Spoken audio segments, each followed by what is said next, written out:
Jeff Chandler was a talented and charismatic actor who achieved great success in Hollywood during the 1950s. With his rugged good looks, deep voice, and commanding presence on screen, he quickly became a fan favorite and a leading man in films such as Broken Arrow, The Jayhawkers, and Merrill's Marauders. Jeff Chandler's journey to stardom began in Brooklyn, New York, where he was born as Ira Grossel on December 15, 1918.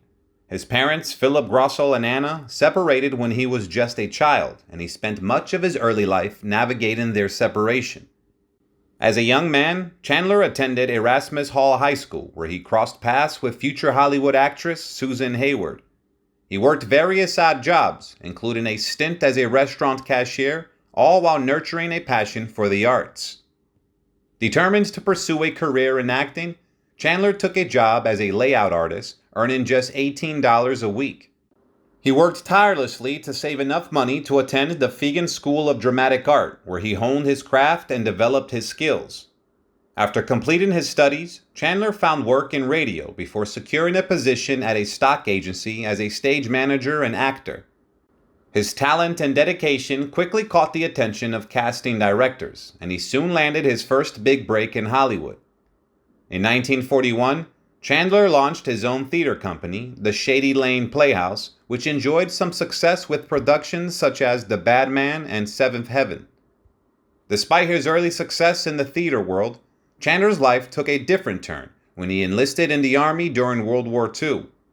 Serving for 4 years, he rose to the rank of lieutenant before returning to civilian life. In May 1946, Chandler landed his first job as a radio actor, catapulting him into the public eye. He received widespread acclaim for his portrayal of the lead character in the radio series Michael Shayne, becoming a household name in the process. Chandler continued to make waves in the radio world, becoming the first actor to play Chad Remington in the popular adventure drama Frontier Town. He was a natural on the airwaves, captivating audiences with his powerful voice and magnetic presence. In 1947, Chandler made his film debut with a one-line role as a criminal in Johnny O'Clock. Although small, the role marked the beginning of his journey to Hollywood stardom. He went on to play minor roles as a policeman in the comedy Mr. Belvedere Goes to College and gangsters in The Invisible Wall and Roses Are Red. In 1948, he garnered widespread attention for his role as Eve Arden's boyfriend in the hit radio show Our Miss Brooks. The show quickly became a massive success, cementing Chandler's status as one of Hollywood's most promising young actors. That same year, Chandler was cast as an Israeli leader in Universal Studios' Sword in the Desert, the first American movie based on the first phase of the Civil War in Mandatory Palestine. The role was a challenging one, but Chandler rose to the occasion, delivering a powerful performance that earned him critical acclaim. In 1948, Chandler also starred in the noir adventure Smuggler's Island, playing an adventurer in a role that was close to his own personality. It was a role he relished, showcasing his range and versatility as an actor. In 1951, Chandler continued to take on challenging roles, playing a Polynesian leader in Bird of Paradise and a boxer in Iron Man. Chandler's versatility was on full display in the war movie Red Ball Express, which was released in 1952.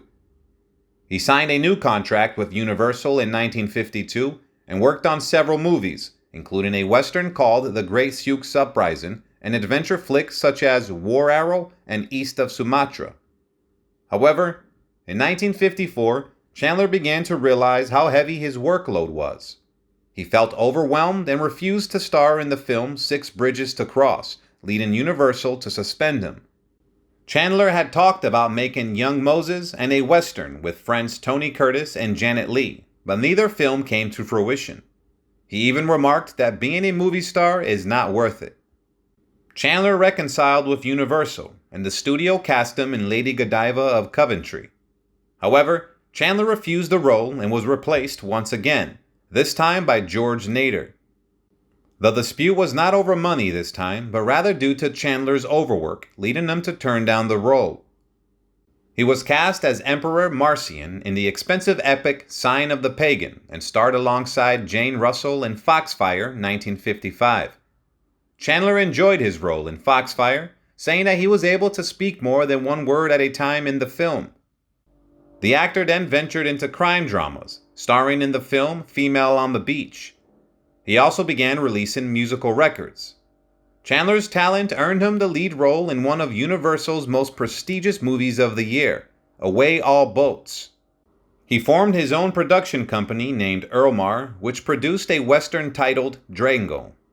Chandler fulfilled his commitment to Universal by making the final two films owed under his original contract. The first was The Tattered Dress, in which he played a lawyer in a melodrama. The second was Man in the Shadow, co-starring opposite Orson Welles. Chandler had committed to making 2 films per year at Universal until 1959. Chandler moved to Columbia and landed a role in the biographical film Gene Eagles alongside Kim Novak.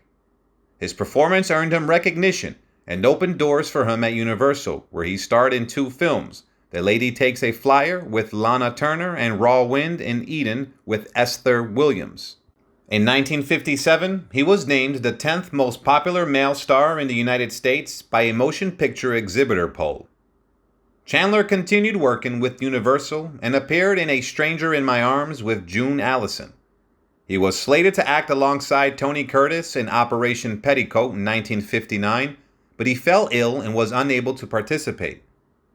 Chandler's next 2 films were made under the banner of a newly formed company called 7 Arts, 10 Seconds to Hell, a drama with Jack Palance directed by Robert Aldrich, and Thunder in the Sun, a western with Susan Hayward. Jeff Chandler's next project was The Story of David, which was filmed for American television and shot in London and Israel. This was his first work in that medium, but the film was shown theatrically in other countries. Following that, he appeared in Return to Peyton Place for Fox and then moved to Warner Brothers to make Merrill's Marauders, which ended up being his final film. Jeff Chandler married Marjorie Hochel, an actress, in 1946. The couple had 2 daughters, Jamie Tucker and Dana Gross. However, in 1957, Chandler became involved with another actress, Esther Williams, which led to the divorce of him and his wife. The divorce was finalized in 1959.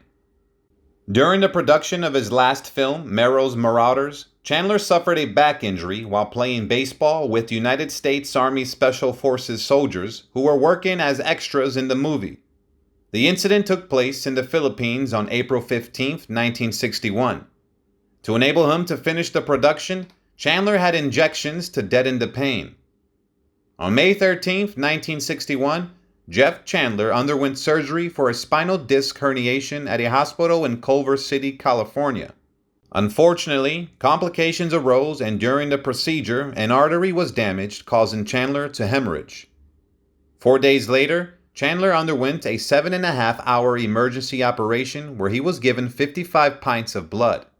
However, his condition did not improve, and he had to undergo a 3rd operation on May 27th, where he received an additional 20 pints of blood. Despite the medical team's best efforts, Chandler passed away on June 17, 1961. He was only 42 years old. The cause of his death was a blood infection complicated by pneumonia. At the time of his death, Chandler was romantically involved with British actress Barbara Shelley.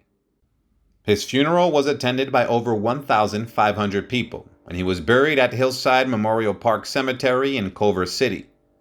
Pallbearers at his funeral included Tony Curtis and Gerald Moore. In recognition of his contribution to the motion picture industry, Jeff Chandler was awarded a star on the Hollywood Walk of Fame at 1770 Vine Street. His passing was a great loss to the industry and his fans. Rest in peace and goodbye, Jeff Chandler.